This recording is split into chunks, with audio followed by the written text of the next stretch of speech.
Oui, merci Monsieur le Président. Je voudrais demander au groupe UMA et au groupe CCC, s'il vous plaît, de laisser le travail de l'opposition à l'opposition. Parce que c'est une délibération qui est présentée par la majorité. Je viens d'entendre deux groupes de la majorité qui nous expliquaient qu'il ne fallait pas la voter. Bon, avec le groupe CCC, on est habitué aux grandes déclarations où finalement ils votent pour à la fin, donc on va voir quel sera leur vote. Et on verra celui du groupe UMA. Plus raisonnablement, quelques chiffres qui sont issus des services de la métro, je n'ai pas de raison de les remettre en cause. De quoi parlons-nous? 8400 emplois directs, dont un certain nombre dans vos communes. 1400 emplois indirects. 323 millions d'euros de salaire, dont un certain nombre dans vos communes.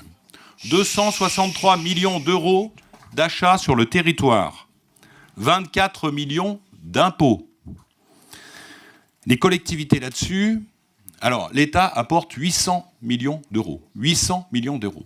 Les collectivités apportent 83 millions d'euros et Grenoble-Alpes Métropole apporte 10 millions d'euros sur ces 83. Autant dire que pour 10 millions d'euros, nous avons ces 800 millions d'euros apportés par l'État et nous avons tous les chiffres que j'ai donnés avant.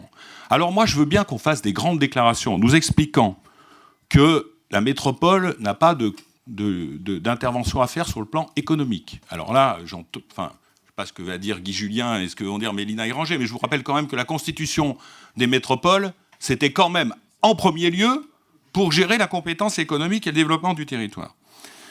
Mais quand on voit tout ce qui a été apporté, comment est-ce que vous ne comprenez pas que pour développer toutes les politiques que vous avez évoquées, qui sont justes, bien sûr qu'il faut que nous investissions sur les transports, bien sûr qu'il faut que nous investissions sur la protection de la ressource en eau, mais avec quel argent?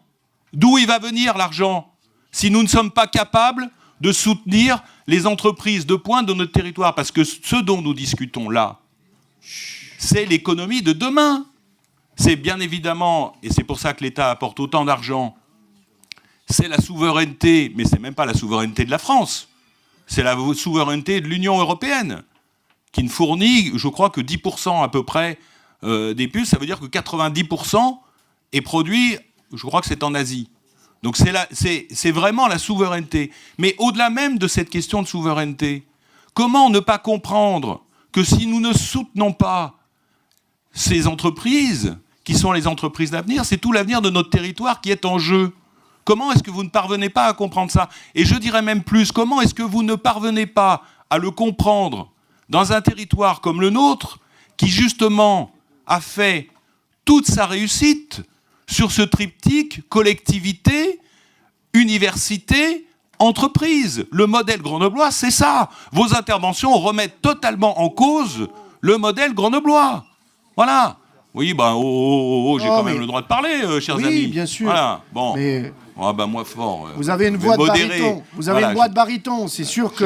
Chacun a la voix qu'il a. Voilà. Oui, ben voilà. Donc...